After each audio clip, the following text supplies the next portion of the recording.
ಗುರು ಬಸವಲಿಂಗಾಯ ನಮಃ. ಸರ್ವರಿಗೂ ಶರಣು ಶರಣಾರ್ಥಿಗಳು. ಅಮ್ಮ ಶರಣು ಶರಣಾರ್ಥಿ. ಆದ್ಯರ 60 ವಚನಕ್ಕೆ ದಣ್ಣಾಯಿಕರ 20 ವಚನ. ದಣ್ಣಾಯಿಕರ 20 ವಚನಕ್ಕೆ ಪ್ರಭುದೇವರ 10 ವಚನ. ಪ್ರಭುದೇವರ 10 ವಚನಕ್ಕೆ ಹಜಗಣ್ಣನ 5 ವಚನ. ಹಜಗಣ್ಣನ 5 ವಚನಕ್ಕೆ ಕೂಡಲ ಚೆನ್ನ ಸಂಗಮದೇವ ಮಹಾದೇವಿ ಹಕ್ಕಗಳ ದೊಂದೇ ವಚನ ನಿರ್ವಚನ. ಎಂತಹ ಅದ್ಭುತವಾದ ವಚನ ಅಲ್ವಾ ಬಂಧುಗಳೇ. ನಮಗೆ 12ನೇ ಶತಮಾನ ಅಂದಾಗ ಮೊದಲು ನೆನಪಾಗುವುದು ಅಪ್ಪ ಬಸವಣ್ಣನವರು. ಅಕ್ಕ ನಮ್ಮ ಮಹಾದೇವಿ ಅಕ್ಕ, ಅಂದರೆ ಅಕ್ಕ ಮಹಾದೇವಿಯವರು. ಅಂತಹ ಅಕ್ಕ ಮಹಾದೇವಿಯವರ ಬಗ್ಗೆ ಚೆನ್ನಬಸವಣ್ಣನವರು ಅದ್ಭುತವಾದ ಒಂದು ವಚನವನ್ನ ರಚಿಸಿದ್ದಾರೆ. ಚೆನ್ನಬಸವಣ್ಣನವರ ಒಂದು ವಚನವನ್ನ ಸ್ಮರಿಸುತ್ತಾ ಇಂದು ನಮ್ಮ ಜೊತೆ ಡಾಕ್ಟರ್ ಕಲ್ಯಾಣಮ್ಮ ಲಂಗೋಟಿರವರು ನಮ್ಮ ಜೊತೆ ಇದ್ದಾರೆ. ಅವರ ಒಂದು ಪರಿಚಯವನ್ನ ನಾವು ಈ ದಿನ ಮಾಡಿಕೊಳ್ಳೋಣ. ಇವರು ಪ್ರೊಫೆಸರ್ ಸಿದ್ದಣ್ಣ ಲಂಗೋಟಿರವರ ಧರ್ಮ ಪತ್ನಿಯಾದವರು. ಸಾಮಾನ್ಯವಾಗಿ ನಮಗೆಲ್ಲರಿಗೂ ಸಿದ್ದಣ್ಣ ಲಂಗೋಟಿ ಸರ್ ಬಗ್ಗೆ ತಿಳಿದುಕೊಂಡಿದ್ದೀವಿ. ಇವತ್ತು ಅವರ ಶ್ರೀಮತಿಯವರ ಬಗ್ಗೆ ಕೂಡ ನಾವು ತಿಳಿದುಕೊಳ್ಬೇಕು. ಬನ್ನಿ ಅವರ ಒಂದು ಸಂದರ್ಶನವನ್ನ ಮಾಡೋಣ, ಅವರ ಪರಿಚಯವನ್ನ ಮಾಡಿಕೊಳ್ಳೋಣ. ಹಾಗೂ ಅವರು ನಮ್ಮ ಶರಣ ಸಾಹಿತ್ಯಕ್ಕೆ, ವಚನ ಸಾಹಿತ್ಯಕ್ಕೆ ನೀಡಿರುವಂತಹ ಕೊಡುಗೆಯ ಬಗ್ಗೆ ಕೂಡ ನಾವು ತಿಳಿದುಕೊಳ್ಳೋಣ. ಶರಣಾರ್ಥಿಗಳು. ಶರಣು ಶರಣಾರ್ಥಿ. ತಮ್ಮ ಒಂದು ಪರಿಚಯವನ್ನ ನಮ್ಮ ವೀಕ್ಷಕರಿಗೆ ಮಾಡಿಕೊಡ್ತೀರಾ? ಎಲ್ಲರಿಗೂ ಶರಣು ಶರಣಾರ್ಥಿ. ನಿಮ್ಮೊಂದಿಗೆ ಮಾತನಾಡೋ ಪೂರ್ವದೊಳಗೆ ಒಂದು ತ್ರಿಪದಿಯೊಂದಿಗೆ ನನ್ನ ಮಾತನ್ನು ನಾನು ಪ್ರಾರಂಭಿಸ್ತೇನೆ. ಓಂ ಶ್ರೀ ಗುರು ಬಸವಲಿಂಗಾಯ ನಮಃ. ಹೊತ್ತಾರೆ ನಾನೆದ್ದು ಯಾರ್ಯಾರ ನೆನೆಯಾಲಿ, ಹೊತ್ತಾರೆ ನಾನೆದ್ದು ಯಾರ್ಯಾರ ನೆನೆಯಾಲಿ, ಹೆಣ್ಣಿನ ಬಾಳಿಗೆ ಬೆಳಕಿತ್ತ, ಹೆಣ್ಣಿನ ಬಾಳಿಗೆ ಬೆಳಕಿತ್ತ ಬಸವನ, ಎದ್ದೊಂದು ಗಳಿಗೆ ನೆನೆದೇನ, ಎದ್ದೊಂದು ಗಳಿಗೆ ನೆನೆದೇನ, ಎದ್ದೊಂದು ಗಳಿಗೆ ನೆನೆದೇನ.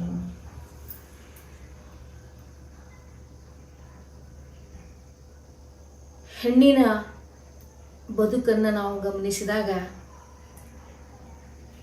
ಇತಿಹಾಸದ ಉದ್ದಕ್ಕೂ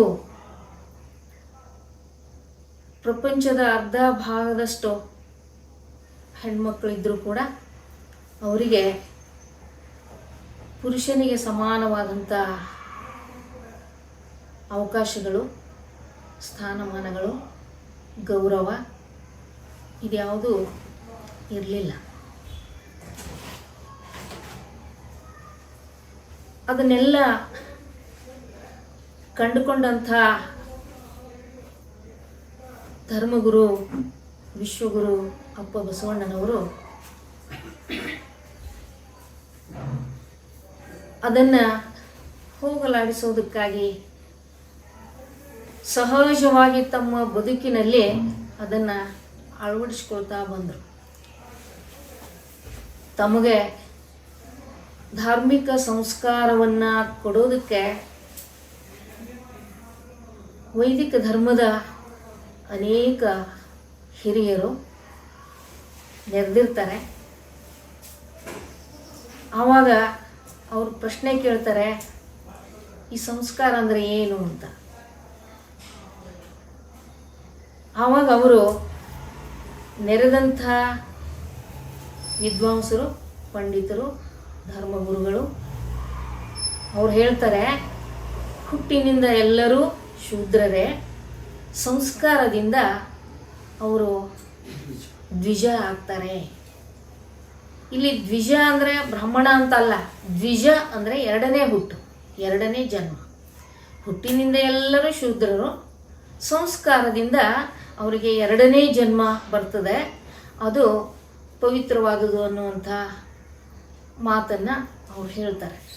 ಆವಾಗ ಬಸವಣ್ಣನವರು, ಹಾಗಾದರೆ ಹುಟ್ಟಿನಿಂದ ಎಲ್ಲರೂ ಶೂದ್ರರೇ ಆಗಿದ್ದು ಸಂಸ್ಕಾರದಿಂದ ದ್ವಿಜತ್ವ ಬರ್ತದೆ ಅನ್ನೋದಾದರೆ ನನಗಿಂತ ಮೊದಲು ಹುಟ್ಟಿದ ನನ್ನ ಅಕ್ಕನಿಗೆ ಈ ಸಂಸ್ಕಾರ ಕೊಟ್ಟು ಅವಳನ್ನು ಕೂಡ ದ್ವಿಜಳನ್ನಾಗಿ ಯಾಕೆ ಮಾಡಬಾರ್ದು ಪ್ರಶ್ನೆ ಕೇಳ್ತಾರೆ. ಆವಾಗ ಅವರಿಗೆ ಒಂದು ರೀತಿ ಯಾವಾಗಲೂ ಒಂದು ಸಂಪ್ರದಾಯದ ವ್ಯವಸ್ಥೆಯೊಳಗೆ ಬೆಳೆದು ಬಂದಂಥ ಮನಸ್ಸುಗಳಿಗೆ ವೈಚಾರಿಕವಾದಂಥ ವೈಜ್ಞಾನಿಕವಾದಂಥ ಸಹಜ ಪ್ರಶ್ನೆಯೂ ಕೂಡ ಅರಗಿಸಿಕೊಳ್ಳಿಕ್ಕಾಗೋದಿಲ್ಲ. ಉದ್ದಟ ಇಂಥ ಹಿರಿಯರಿಗೆಲ್ಲ ಎದುರು ಪ್ರಶ್ನೆ ಹಾಕ್ತಾನೆ ಅನ್ನೋ ಹಾಗೆ ನಮ್ಮ ಶಾಸ್ತ್ರಗಳಲ್ಲಿ ಅದು ಇಲ್ಲ. ಹೆಣ್ಣಿಗೆ ಸಂಸ್ಕಾರ ಇಲ್ಲ, ಕೇವಲ ಪುರುಷರಿಗೆ ಮಾತ್ರ ಸಂಸ್ಕಾರ. ಆವಾಗ ಬಸವಣ್ಣವರು ಇದನ್ನೇ ನಾವು ಭಾಳ ಬೆಳೆಸ್ತಾ ಹೋಗೋದು ಬೇಡ, ಸಮಯ ಕಡಿಮೆ ಇರೋದ್ರಿಂದ. ನನಗಿಂತ ಮೊದಲು ಹುಟ್ಟಿದ ನನ್ನ ಅಕ್ಕನಿಗೆ ಈ ಸಂಸ್ಕಾರ ಕೊಡದೇ ಇರೋದಾದರೆ ಅಥವಾ ಅವಳಿಗೂ ಕೂಡ ಸಮಾನವಾದಂಥ ಅವಕಾಶ ಇಲ್ಲದೆ ಇರುವಂಥ ಈ ಅಸಮಾನತೆಯಿಂದ ಕೂಡಿದಂಥ ಧರ್ಮ ಸಂಸ್ಕಾರ ನನಗೆ ಬೇಕಾಗಿಲ್ಲ. ಪುರುಷರಿಗೆ ಈ ಸಂಸ್ಕಾರ ಇದೆ ಅನ್ನೋದಾದರೆ ನನ್ನ ಜೊತೆಗಿರುವ ಅನೇಕ ಎಲ್ಲ ಬೇರೆ ಬೇರೆ ಸಮುದಾಯದ ಮಕ್ಕಳಿದ್ದಾರೆ, ಜನಾಂಗದ ಮಕ್ಕಳಿದ್ದಾರೆ, ಪುರುಷರು, ಅವರಿಗೆ ಸಂಸ್ಕಾರ ಕೊಡ್ತೀರಾ ಅಂತಾರೆ. ಅದಕ್ಕೂ ಕೂಡ ಪುರೋಹಿತರು ಹೇಳ್ತಾರೆ, ಪಂಡಿತರು, ಇಲ್ಲ, ಸಾಧ್ಯ ಇಲ್ಲ, ಇದು ಕೇವಲ ಬ್ರಾಹ್ಮಣರ ಹೊಟ್ಟೆಯಲ್ಲಿ ಹುಟ್ಟಿದಂಥ ಗಂಡು ಮಕ್ಕಳಿಗೆ ಮಾತ್ರ ಈ ಸಂಸ್ಕಾರ. ಆವಾಗ ಬಸವಣ್ಣನವರು ಆ ಅಸಮಾನತೆಯಿಂದ ಕೂಡಿ, ಅಂದರೆ ಹೆಣ್ಣು ಗಂಡಿನಲ್ಲಿರುವಂಥ ಅಸಮಾನತೆ, ಪುರುಷರಲ್ಲಿಯೂ ಇರುವಂಥ ಅಸಮಾನತೆ, ಇಂಥ ಅಸಮಾನತೆಯಿಂದ ಕೂಡಿರುವಂಥ ಸಂಸ್ಕಾರ, ಧರ್ಮ ಇದ್ಯಾವುದು ನನಗೆ ಬೇಕಾಗಿಲ್ಲ ಅಂತ ತಿರಸ್ಕಾರ ಮಾಡಿ ಬರ್ತಾರೆ. ಮುಂದೆ 12 ವರ್ಷಗಳ ಮನೆ ಬಿಟ್ಟು ಕಪ್ಪಡಿ ಸಂಗಮಕ್ಕೆ ಬರ್ತಾರೆ. ಅಕ್ಕ ನಾಗಮ್ಮನಿಗೂ ಕೂಡ ಆಕೆ ಮದುವೆ ಆಗಿರ್ತದೆ. ಶಿವಸ್ವಾಮಿ ಅನ್ನುವಂಥ ಆಕೆಯ ಗಂಡ, ಅವರು ಆ ಕಪ್ಪಡಿ ಸಂಗಮದಲ್ಲಿಯೇ ಬಂದು ನೆಲೆಸಿರ್ತಾರೆ. ಆವಾಗ ಅಕ್ಕ ನಾಗಮ್ಮ ಬಸವಣ್ಣನವರ ಜೊತೆಗೆ ಬೆಂಗಾವಲು ಅನ್ನೋ ಹಾಗೆ ಅಲ್ಲಿ ಕಪ್ಪಡಿ ಸಂಗಮದಲ್ಲಿ ನೆಲೆಸ್ತಾರೆ. ಮುಂದೆ ಬಸವಣ್ಣನವರ ಮನಸ್ಸಿನೊಳಗೆಲ್ಲ, ಯಾಕಂದರೆ ಅವರ ಬಾಲ್ಯದಿಂದ ಬದುಕಿನುದ್ದಕ್ಕೂ ಏನೊಂದು 5 ರೀತಿಯ ಪಂಚ ಭೇದಗಳಿಂದ ಕೂಡಿರುವಂಥ ಸಮಾಜ ವ್ಯವಸ್ಥೆಯನ್ನು ಅವರು ಕಣ್ಣಾರೆ ಕಂಡಿರ್ತಾರೆ. ಅಷ್ಟೇ ಅಲ್ಲ, ನಡೀತಾ ಇರುವಂಥ ಸಹಜವಾದಂಥ ಸಮಾಜದಲ್ಲಿ ಅವೆಲ್ಲ ಹೇಗೆ ಆಚರಣೆಯಲ್ಲಿ ಇದ್ದುವೋ ಅನ್ನೋದನ್ನು ಅವರು ಗಮನಿಸಿರ್ತಾರೆ. ಅಂದರೆ ಈ ಜಾತಿ ಭೇದ, ಆಶ್ರಮ ಭೇದ, ಲಿಂಗಭೇದ, ವರ್ಗಭೇದ, ವರ್ಣಭೇದ, ಈ ಎಲ್ಲ 5 ರೀತಿಯ ಭೇದಗಳಿಂದ ಸಮಾಜ ಒಡೆದು ಹೋಗಿರ್ತದೆ, ಅಸಮಾನತೆಯಿಂದ ಕೂಡಿರ್ತದೆ. ಇಂಥ ಒಂದು ವ್ಯವಸ್ಥೆಯನ್ನೆಲ್ಲ ಅವರು ಕಂಡಿರ್ತಾರೆ. ಹೀಗಾಗಿ ಅವರ ಮನಸ್ಸು, ಅವರ ಬುದ್ಧಿ, ಅವರ ಭಾವ ಈ ಎಲ್ಲ ಅಸಮಾನತೆಗಳಿಂದ ಕೂಡಿರುವಂಥ ಈ ಸಮಾಜ ವ್ಯವಸ್ಥೆಯನ್ನು ಒಂದು ಸಮಾನತೆಯ ತಳಹದಿಯ ಮೇಲೆ ಒಂದು ಹೊಸ ವ್ಯವಸ್ಥೆ ಯಾಕೆ ತರಬಾರ್ದು, ಹಾಗೆ ತರಬೇಕಾದ್ರೆ ಏನು ಮಾಡಬೇಕು ಅನ್ನೋ ಆಲೋಚನೆಗಳಲ್ಲಿ ಮುಳುಗ್ತಾರೆ.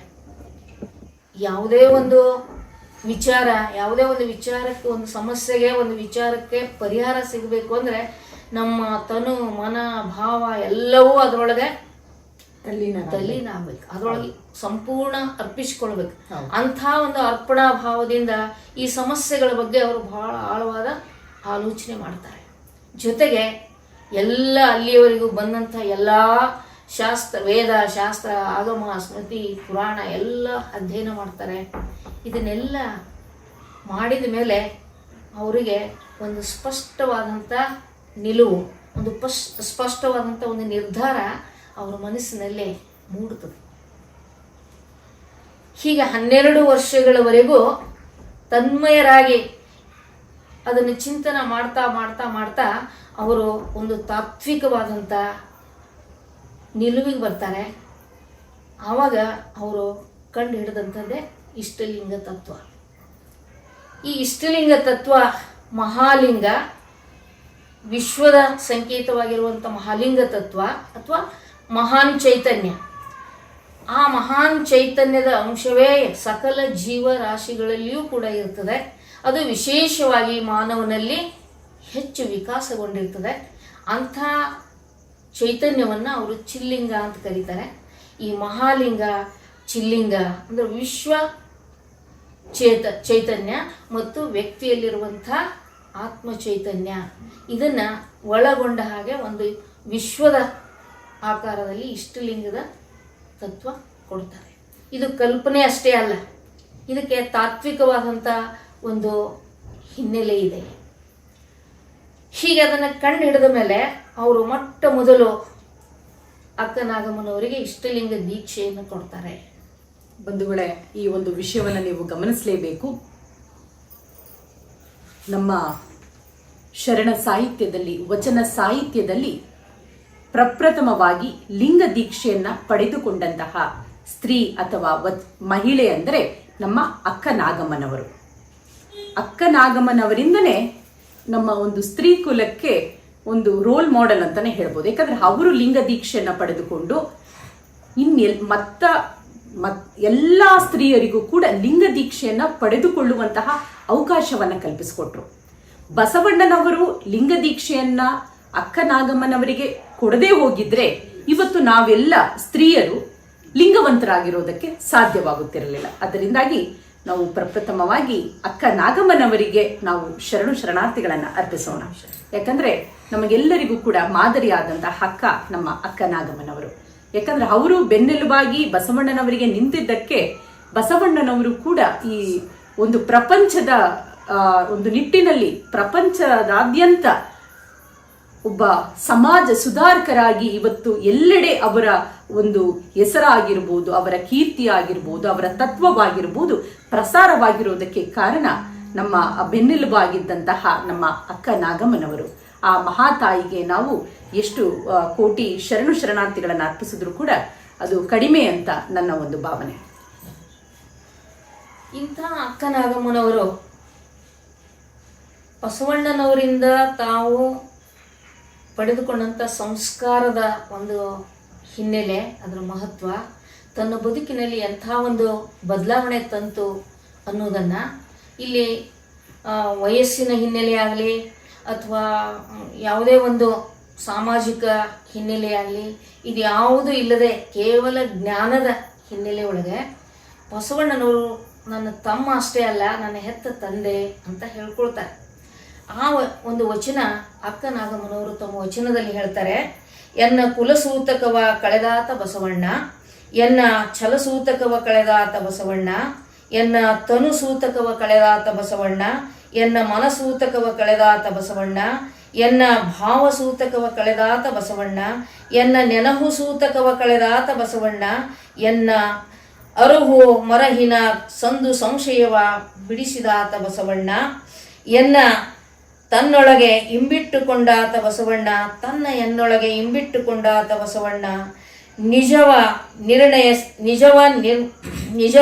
ನಿರ್ವಯಲ ಬಾಗಿಲ ತೋರಿದಾತ ಬಸವಣ್ಣ, ಬಸವಣ್ಣ ಪ್ರಿಯ ಚನ್ನ ಸಂಗಯ್ಯನ ಹೃದಯ ಕಮಲದಲ್ಲಿ ನಿಜ ನಿವಾಸಿಯಾದಾತ ಎನ್ನ ತಂದೆ ಸಂಗನ ಬಸವಣ್ಣನು ಅಂತ ಹೇಳ್ತಾರೆ.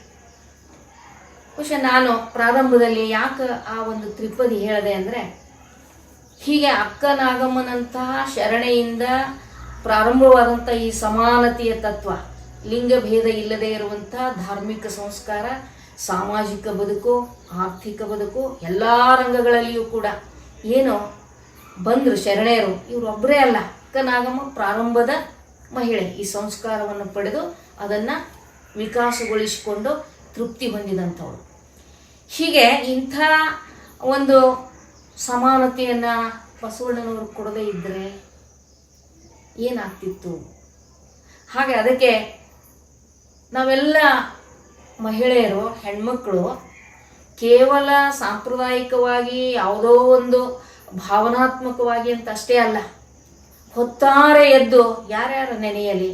ಇವತ್ತು ಹೊತ್ತಾರೆ ಎದ್ದು ಕಣ್ಣು ತೆಗೆದ್ರೆ ನೂರಾರು ದೇವರುಗಳು, ನೂರಾರು ಮೂರ್ತಿಗಳು, ನೂರಾರು ಶ್ಲೋಕಗಳು, ನೂರಾರು ಸ್ತೋತ್ರಗಳು, ಏನೆಲ್ಲ ಒಂದು ಕಂಚುಗಾರರ ಅಂಗಡಿ ಹಾಗೆ ಹರದ್ಕೊಂಡು ಕುಂತು ಅದನ್ನು ಸ್ತೋತ್ರ ಮಾಡೋದನ್ನು ಇದು ನೋಡ್ತೀವಿ ಇವತ್ತು ನಾವು.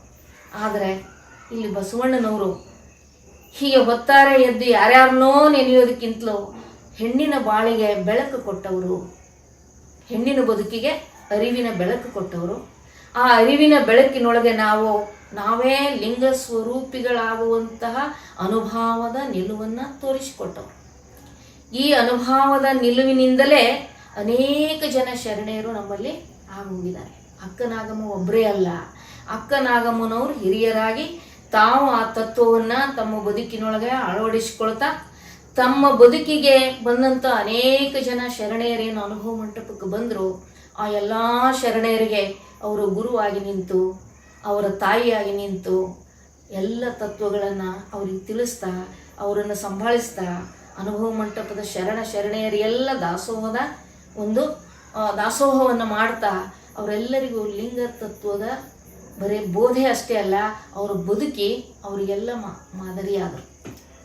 12ನೇ ಶತಮಾನದಲ್ಲಿ ಅಕ್ಕ ನಾಗಮ್ಮ ಮಾತ್ರವಲ್ಲ, ಅಕ್ಕ ಮಹಾದೇವಿ ಮಾತ್ರವಲ್ಲ, ಇನ್ನೂ ಸಾಕಷ್ಟು ವಚನಕಾರ್ತಿಯರಿದ್ರು. ಅದರಲ್ಲಿ ಅಕ್ಕಮ್ಮ ಆಗಿರ್ಬೋದು, ಸತ್ಯಕ್ಕ ಆಗಿರ್ಬೋದು, ಹಾಯ್ದಕ್ಕಿ ಲಕ್ಕಮ್ಮ ಆಗಿರ್ಬೋದು, ಮೂಳಿಗೆ ಮಹಾದೇವಿ, ಸತ್ಯಕ್ಕ, ಹೀಗೆ ಬೊಂತಾದೇವಿ, ಗೊಗ್ಗವ್ವೆ, ಕಾಳವ್ವೆ, ಹೀಗೆ ಸಾಕಷ್ಟು ವಚನಕಾರ್ತಿಯರು ಕೂಡ ನಮ್ಮ ಒಂದು ವಚನ ಸಾಹಿತ್ಯಕ್ಕೆ ತಮ್ಮದೇ ಆದಂತಹ ಒಂದು ಕೊಡುಗೆಯನ್ನು ನೀಡಿದ್ದಾರೆ.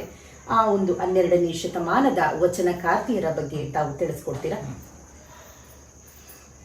ಇಲ್ಲಿ ನನ್ನ ಪರಿಚಯ ಅಂತ ಕೇಳಿದ್ರಲ್ಲ, ನನ್ನ ಪರಿಚಯಕ್ಕಿಂತಲೂ ಇಂಥ ಒಂದು ವ್ಯವಸ್ಥೆ ಇರದೇ ಇದ್ರೆ ನಮ್ಮಂಥವ್ರು ಎಲ್ಲಿ ಬೆಳಕು ಕಾಣ್ತಿದ್ವಿ. ಅದಕ್ಕೆ ಇವತ್ತು ನಾವು ಏನೆಲ್ಲ ಹೇಳ್ಕೋಬಹುದು, ನಾನು ಡಾಕ್ಟರ್ ಅಂತ ಹೇಳ್ಕೋಬಹುದು, ಇನ್ನೇನೇನೋ ಹೇಳ್ಕೋಬಹುದು, ನಾವು ಶರಣ ಸತಿ ಲಿಂಗಪತಿಗಳಾಗಿವೆ ಅಂತ ಹೇಳ್ಕೋಬಹುದು. ಏನೆಲ್ಲ ಹೇಳ್ಕೊಳ್ಳಿಕ್ಕೆ ಮೂಲ ಕಾರಣೀಕರ್ತ ಬಸವಣ್ಣನವರು ಮತ್ತು ಬಸವಾದಿ ಶರಣೆಯರು. ಅದಕ್ಕೆ ಈ ಸಂದರ್ಭದಲ್ಲಿ ನನಗೊಂದು ನೆನಪು ಬರುತ್ತೆ. ಭಾರತಕ್ಕೆ ಸ್ವತಂತ್ರ ಸಿಕ್ಕಿದ್ದು ನಮಗೆಲ್ಲರಿಗೂ ಗೊತ್ತು 1947ನೇ ಇಸ್ವಿಯಲ್ಲಿ ಅಂತ. ಆದರೆ ನಮ್ಮ ಒಂದು ಸ್ತ್ರೀ ಕುಲಕ್ಕೆ ಸ್ವತಂತ್ರ ಸಿಕ್ಕಿದ್ದು 12ನೇ ಶತಮಾನದಲ್ಲಿ. ಸ್ವತಂತ್ರವನ್ನ ನೀಡಿದವರು ಯಾರು ಅಂತಂದ್ರೆ ನಮ್ಮ ಅಪ್ಪ ಬಸವಣ್ಣನವರು. ಈ ಮಾತನ್ನ ಈ ಸಂದರ್ಭದಲ್ಲಿ ನಾವು ಸ್ಮರಿಸಲೇಬೇಕು. ಯಾಕಂದ್ರೆ ಆ ಹೊರಗಿನ ಒಂದು ಭೌತಿಕವಾದಂಥ ಸ್ವಾತಂತ್ರ್ಯಕ್ಕಿಂತಲೂ ನಮಗೆ ನಮ್ಮ ತನು ಮನ ಭಾವ ಬುದ್ಧಿಗಳಿಗೆ ಏನು ಬಿಡುಗಡೆ ಸಿಗ್ತದಲ್ಲ, ಆ ಬಿಡುಗಡೆ ಬಹಳ ದೊಡ್ಡದು. ಅಂದ್ರೆ ಅಡುಗೆ ಮನೆಯಲ್ಲಿ ಮಾತ್ರ ನಾವು ಹೆಣ್ಣು ಮಕ್ಕಳು ಸೀಮಿತರಾಗಿದ್ವಿ. ಅಲ್ಲಿಂದ ಹೊರಗಡೆ ಬಂದು ವೈಚಾರಿಕ ನೆಲೆಗೆ ನಮ್ಮನ್ನ ಪರಿಚಯ ಮಾಡಿಕೊಟ್ಟವರು ನಮ್ಮ ಅಪ್ಪ ಬಸವಣ್ಣನವರು. ನೀವು ಹೇಳಿದ ಹಾಗೆ ಈಗ ಅದೇ ಮಾತಿಗೆ ನನಗೊಂದು ನೆನಪಾಗುತ್ತೆ. ಅಲ್ಲಿವರೆಗೂ ಅವಳ ಹೆಣ್ಮಕ್ಳ ಬದುಕು ಹೇಗಿತ್ತು ಅಂದ್ರೆ, ಅವಳಿಗೆ ಕೇವಲ ಅಡುಗೆ ಮನೆ, ಹೆರಿಗೆ ಮನೆ ಇವೆರಡರ ಪರಿಚಯ ಮಾತ್ರ ಇತ್ತು. ಹೌದು. ಮತ್ತೆ ಹೆಣ್ಣಿನ ಬಗ್ಗೆ ಏನು ಭಾವನೆಗಳಿದ್ದು ಅಂದ್ರೆ, ಆಕೆ ಅಬಲೆ, ಆಕಿ ಮಾಯೆ, ಆಕಿ ಪಾಪಿ, ಆಕಿ ಕೇವಲ ಮಕ್ಕಳನ್ನು ಹೆರುವಂತ ಯಂತ್ರ ಅಂತ ಹೆಂಗಿತ್ತು ಅಂದ್ರೆ, ಬರೇ ಧರ್ಮದ ವ್ಯವಸ್ಥೆಯೊಳಗೂ ಕೂಡ ಹೆಣ್ಣು ಅಂದ್ರೆ ಅವಳು ಸಂತಾನವನ್ನ ಕೊಡುವಂಥ, ಅವರ ವಂಶವನ್ನ ಉದ್ಧಾರ ಮಾಡುವಂಥ ಮಕ್ಕಳನ್ನು ಕೊಡುವವಳು ಮಾತ್ರ. ಉಳಿದ ಯಾವುದಕ್ಕೂ ಕೂಡ ಅವಳನ್ನ ಲೆಕ್ಕಕ್ಕೆ ಬರ್ತಿರ್ಲಿಲ್ಲ ಅವಳು. ಹಾಗೆ ಕೇವಲ ಅಡಿಗೆ ಮನೆ, ಹೆರಿಗೆ ಮನೆ ಅಷ್ಟೇ ಅಲ್ಲ, ದಾನದ ವಸ್ತು ಆಗಿಬಿಟ್ಟಿದ್ಲಕ್ಕಿ. ಅಂದ್ರೆ ನಿರ್ಜೀವ ವಸ್ತುಗಳು ಹೆಂಗೆ ನಾವು ಕೊಡ್ತೀವೋ ಇನ್ನೊಬ್ರಿಗೆ, ಹಾಗೆ ಅಂದ್ರೆ ಭೂದಾನ, ಸಂಪತ್ತಿನ ದಾನ, ಕನಕ, ಭೂಮಿ, ಹೀಗೆ ಏನೆಲ್ಲ ದಾನ ಮಾಡೋ ಹಾಗೆ ಹೆಣ್ಣನ್ನು ಕೂಡ ಕನ್ಯಾದಾನ ಮಾಡಿಬಿಟ್ರೆ ದಾನದ ವಸ್ತು ಮತ್ತೆ ವಾಪಸ್ ನಮಗೆ ಸಂಬಂಧಪಟ್ಟದಲ್ಲ ಅದು ಅನ್ನೋದನ್ನ, ಹೀಗೆ ಒಂದು ವ್ಯವಸ್ಥೆ ಇತ್ತು. ಅಂದ್ರೆ ಅಷ್ಟು ಕನಿಷ್ಠವಾಗಿ ಅವಳನ್ನ ನಿಕೃಷ್ಟವಾಗಿ, ಅಂದ್ರೆ ಆಕೆಗೆ ಯಾವುದೇ ಆಕಿನ ಭಾವನೆಗಳಿಗಾಗಲಿ, ಆಕಿನ ಅನಿಸಿಕೆಗಳಿಗಾಗಲಿ, ಆಸೆಗಳಿಗಾಗಲಿ ಏನೂ ಲೆಕ್ಕ ಇರಲಿಲ್ಲ, ಕೇಳ್ತಿರ್ಲಿಲ್ಲ, ಅಥವಾ ಅವ್ರ ಮುಖ್ಯನೇ ಇರಲಿಲ್ಲ. ಪುರುಷ ತಂದೆನೋ ಅಥವಾ ಗಂಡನೋ ಅಥವಾ ಮನೆಯಲ್ಲಿರುವ ಅಣ್ಣ ತಮ್ಮಂದಿರೋ ಅವ್ರೇನು ನಿರ್ಧಾರ ತಗೊಳ್ತಾರೆ, ಅವ್ರೇನು ನಿರ್ಣಯ ಮಾಡ್ತಾರೆ, ಆ ನಿರ್ಣಯವನ್ನ ಅವಳು ತುಟಿ ಪಿಟಕ್ಕನ್ನದೇ ಅದನ್ನ ಪಾಲಿಸ್ಬೇಕಾಗಿತ್ತು, ಅನುಸರಿಸಬೇಕಾಗಿತ್ತು ಅಂತ ಒಂದು ಕಾಲ. ಮತ್ತು ಅವಳೊಳಗ ಅಡಗಿರುವಂಥ ಸಾಮರ್ಥ್ಯವನ್ನ, ಶಕ್ತಿಯನ್ನ ಅದನ್ನ ಗುರುತಿಸಲೇ ಇಲ್ಲ ಅವಳು. ಯಾಕಂದ್ರೆ ಅದೊಂದು ವಸ್ತುವಿನ ಹಾಗೆ ಅವಳನ್ನು ಕಂಡಿರೋದ್ರಿಂದ ಅವಳೊಳಗೊಂದು ಮನಸ್ಸಿದೆ, ಅವಳೊಳಗೊಂದು ಭಾವನೆ ಇದೆ. ನಮಗೆ ಹೆಂಗೆ ಧರ್ಮ, ದೇವರು, ಪೂಜೆ, ಮೋಕ್ಷ ಏನೆಲ್ಲ ಇದೆಯಲ್ಲ, ಹಾಗೆ ಅವಳಿಗೂ ಕೂಡ ಅದರ ಆಸೆ ಇರ್ಬೋದು, ಬಯಕೆ ಇರ್ಬೋದು, ಹಸಿವು ಇರ್ಬೋದು ಅನ್ನುವಂಥ ಯೋಚನೆನೇ ಅವ್ರಿಗೆ ಇರಲಿಲ್ಲ. ಹೀಗಾಗಿ ಅವಳನ್ನು ಧರ್ಮ, ದೇವರು, ಪೂಜೆ ಇದರಿಂದೆಲ್ಲ ಅವಳನ್ನು ವಂಚಿತರನ್ನಾಗಿ ಮಾಡಿದರು. ಹೀಗಾಗಿ ಅವಳು ಏನು ಮಾಡಿದ್ರು ಕೂಡ ತನ್ನ ಗಂಡನ ಶ್ರೇಯಸ್ಸಿಗಾಗಿ, ಮಕ್ಕಳ ಶ್ರೇಯಸ್ಸಿಗಾಗಿ ಅವಳು ವೃತ, ಉಪವಾಸ, ನಿಯಮ ಅವೆಲ್ಲ ಹೆಂಗೆ ಕೇವಲ ಸೀಮಿತವಾದ ಇದ್ರೊಳಗೆ ಪ್ರಮುಖವಾದಂಥ ಅಂದರೆ ಪೂರಕವಾಗಿರಬೇಕೇ ವಿನಃ ಪ್ರಧಾನವಾಗಿರೋ ಹಾಗಿಲ್ಲ. ಪೂರಕ ಅಷ್ಟೇ. ಅವ್ರದೆಲ್ಲ ಪೂಜೆಗಳಿಗೆ, ಪುನಸ್ಕಾರಗಳಿಗೆ, ಧರ್ಮದ ಆಚರಣೆಗಳಿಗೆ ಈಕೆ ಎಲ್ಲ ವ್ಯವಸ್ಥೆ ಮಾಡಬೇಕು, ಸೇವೆ ಮಾಡಬೇಕು, ಪೂರಕವಾಗಿ ವ್ಯವಸ್ಥೆ ಮಾಡಬೇಕು. ಆದರೆ ಪ್ರಧಾನ ಸ್ಥಾನ ಮಾತ್ರ ಪುರುಷರು ವಹಿಸ್ಕೊಳ್ತಿದ್ರು. ಇಂಥ ಒಂದು ವ್ಯವಸ್ಥೆಯೊಳಗೆ ಅವಳನ್ನು ಸಾಮಾಜಿಕವಾಗಿರ್ಬೋದು, ಕೌಟುಂಬಿಕವಾಗಿರ್ಬೋದು, ಧಾರ್ಮಿಕವಾಗಿರ್ಬೋದು ಅಥವಾ ಯಾವುದೇ ಒಂದು ಹಿನ್ನೆಲೆಯೊಳಗೆ ಗಮನಿಸಿದ್ರು ಕೂಡ ಅವಳಿಗೆ ಯಾವುದೇ ರೀತಿಯ ಪ್ರಧಾನ ಸ್ಥಾನ ಇರಲಿಲ್ಲ. ಅದಕ್ಕೆ ಅವಳನ್ನ ಏನು ಹೇಳ್ತಿದ್ರು, ಗೃಹಿಣಿ ಗೃಹ ಮುಚ್ಚತೆ. ಗೃಹಿಣಿಯಾದವಳು ಗೃಹದೊಳಗೆ, ಮನೆಯೊಳಗೆ ಮಾತ್ರ ಅವಳು ಒಂದು ರೀತಿ ಸೇವಕಿಯಾಗಿ ನೋಡ್ತಾ ಇದ್ರು. ಹೌದು, ಸೇವಕಿಯಾಗಿ. ಹಾಗೇನೆ ನೀವು ಜನಸಾಮಾನ್ಯರ ಮಾತುಗಳನ್ನು ಕೇಳಿದ್ರು ಕೂಡ ಹಾಗೇನೆ ಇವತ್ತಿಗೂ ಕೂಡ ಎಷ್ಟೋ ನಮ್ಮ ಹಳೆಯ ತಲೆಮಾರಿನ ತಾಯಂದಿರನ್ನ ಗಮನಿಸಿದ್ರೆ ಹೆಣ್ಣು ಕುಲಕ್ಕೆ ಹೊರಗೆ ಅಂತ ಹೇಳ್ತಾರೆ.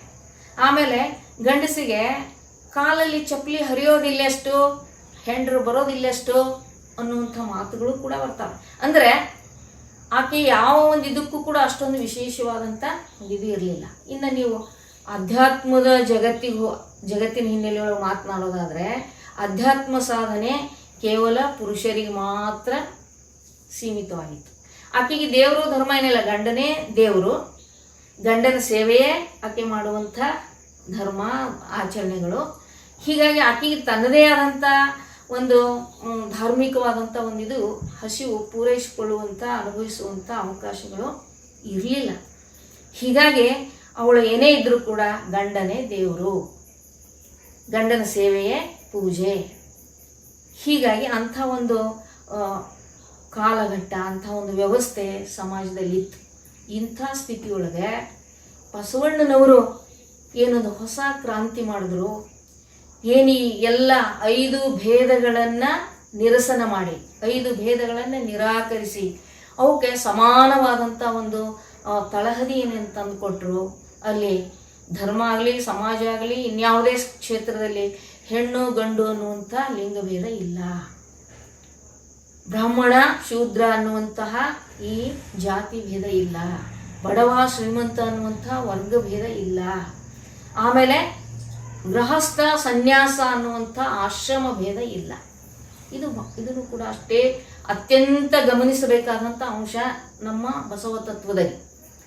ಮೊದಲೆಲ್ಲ ಸನ್ಯಾಸಿಗಳು ಶ್ರೇಷ್ಠ, ಹೌದು, ಗೃಹಸ್ಥರು ಕನಿಷ್ಠ.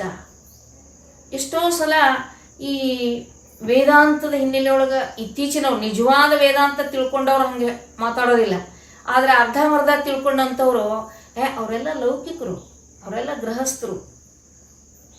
ಈ ಅಲೌಕಿಕವಾದಂಥ ಅಧ್ಯಾತ್ಮ ಸಾಧನೆ ಮಾಡುವಂಥವರು ಯಾವ ವ್ಯವಸ್ಥೆಯಿಂದ ಹುಟ್ಟಿ ಬರ್ತಾರೆ ಪ್ರಶ್ನೆ ಬರ್ತದಲ್ಲ. ಹೌದು, ಇವತ್ತು ವಿವೇಕಾನಂದರಿರ್ಬೋದು, ಬಸವಣ್ಣವ್ರು ಇರ್ಬೋದು, ಅಥವಾ ಇತ್ತೀಚೆಗೆ ಆಗಿ ಹೋದಂಥ ಅನೇಕ ಸ್ವಾಮೀಜಿಗಳಿರ್ಬೋದು, ಸನ್ಯಾಸಿಗಳಿರ್ಬೋದು, ಇವರೆಲ್ಲರೂ ಬಹಳ ಶ್ರೇಷ್ಠವಾದವರು ಮತ್ತು ಶ್ರೇಷ್ಠವಾದಂಥ ಅಧ್ಯಾತ್ಮದ ಸಾಧನೆ ಮಾಡ್ತಾರೆ. ಅಂದರೆ ಈ ಸಾಧನೆ ಮಾಡುವಂತಹ ಈ ಶರೀರ ಏನಿದೆಯಲ್ಲ, ಈ ಶರೀರ ಗೃಹಸ್ಥ ಜೀವನ ಇಲ್ಲದೇನೆ ಆ ಶರೀರ ಈ ಭೂಮಿಗೆ ಬರ್ತದೇನೋ?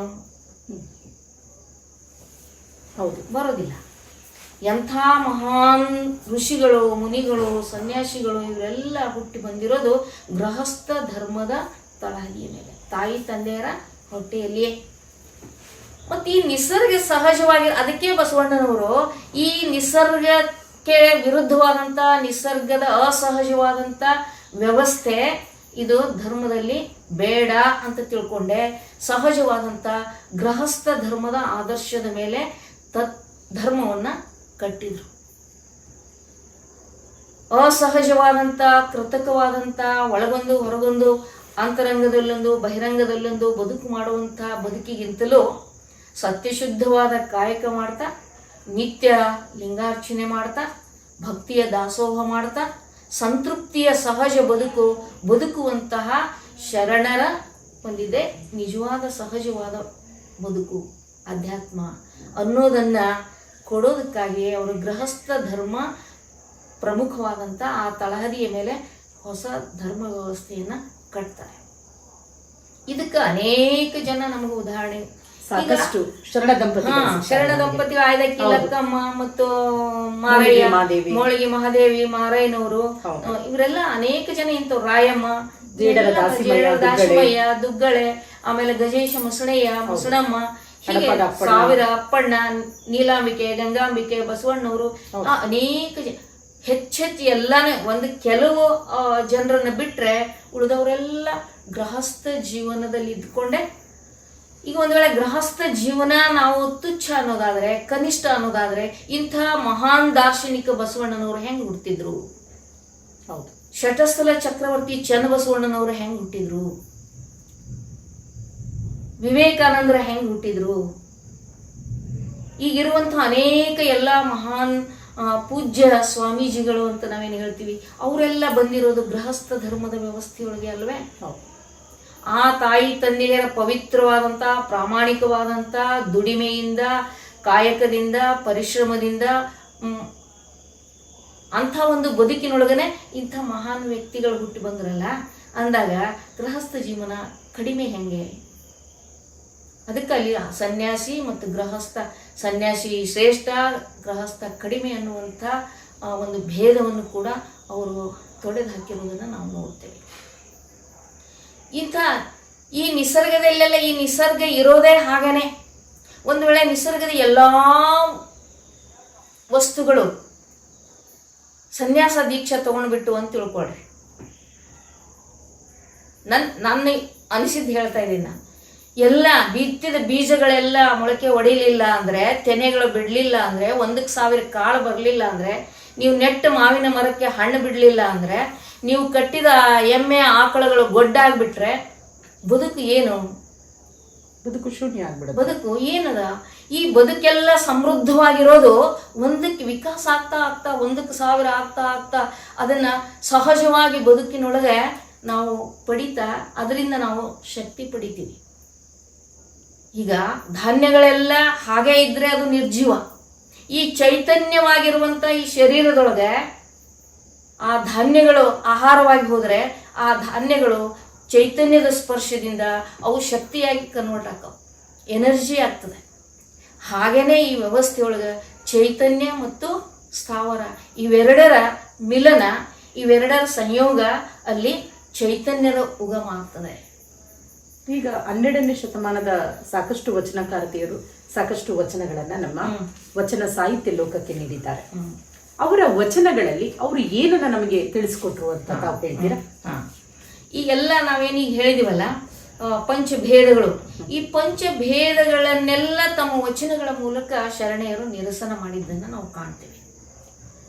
ಶರಣೆ ಸತ್ಯಕ್ಕ ಇರ್ಬೋದು, ಬೊಂತಾದೇವಿ ಇರ್ಬೋದು, ಆಮೇಲೆ ಮಸಣಮ್ಮ ಇರ್ಬೋದು, ಕಾಳವ್ವ ಇರ್ಬೋದು, ಈ ಎಲ್ಲ ಅನೇಕ ಜನ ಶರಣೆಯರು ಈ ಬಸವಣ್ಣನವರ ತತ್ವಗಳನ್ನು ತಮ್ಮ ಹೃದಯದೊಳಗೆ ಬಿತ್ತಿ ಬೆಳೆದು ಅದನ್ನು ಹೊರಗೆ ಅಭಿವ್ಯಕ್ತಗೊಳಿಸಿದ್ದಾರೆ.